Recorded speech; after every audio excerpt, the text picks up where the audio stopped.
السلام عليكم ورحمة الله تعالى وبركاته. تلامذتي الأعزاء، تلاميذ المتتبعين الكرام، قالك السادة شرحي لنا هذه الأساليب الحجاجية في نموذج. ناخذ مثلا هذا النص اللي هو في خطاب سياسي شروط المجتمع الديمقراطي، غنقراوه ونشرحوه.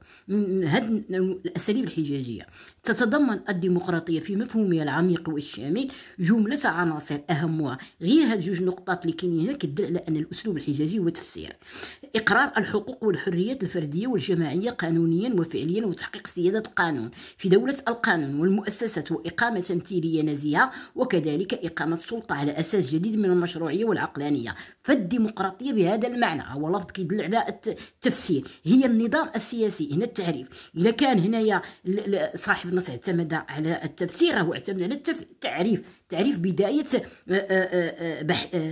قضيتي أو مناقشتي لهذه القضية. إذا ملي كنقولوا هي النظام السياسي الذي يحقق سيادة الشعب عبر ضمان وتقدير، هنا عرف لنا شنو هي الديمقراطية، والإضافة على أنه من يخدم لنا أسلوب التعريف عرف مفهوم الديمقراطية وقدم لنا التفسير أنه كيفسر لنا وكيشرح لنا العناصر، بدليل أنه قال إن العناصر المكونة لهذا التعريف يعني على الديمقراطية هي الحرية والحقوق والتمثيلية.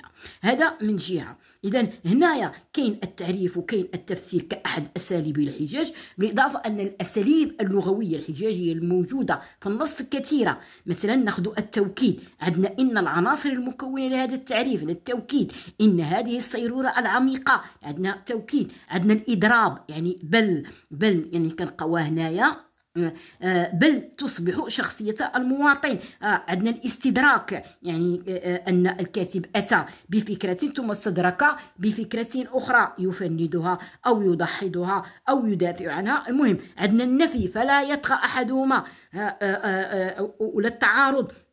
عندنا الاستنتاج، ومن ثم يستوجب الأمر أهمية التوازن. عندنا التفسير كأسلوب حجاجي، أي عندنا خلاصة فالديمقراطية الحق، هذا رأي الكاتب. إذا هنايا كنلقاو أن هنايا في هذا النص مجموعة من الأساليب الحجاجية المركزة هنا بالدرجة الأولى على التعريف، عرف الديمقراطية وعرف أسسها، وكالتفسير أنه شرح لنا العناصر ديالها والظواهر ديالها وخصائصها وشروطها. هذه هي اليات الاسلوب الحجاجي، التفسير الذي فيه التفسير. بالاضافه على انه قلت لكم عن الاساليب اللغويه الحجاجيه كتمثل لنا في الادوات اللي استخدمها، من توكيد بحال ان، من نفي الاستدراك لا، من الاضراب بل، من الاستنتاج ومن ثم يستوجب الى اخره. هنايا هذا هي الاساليب اللغويه الحجاجيه،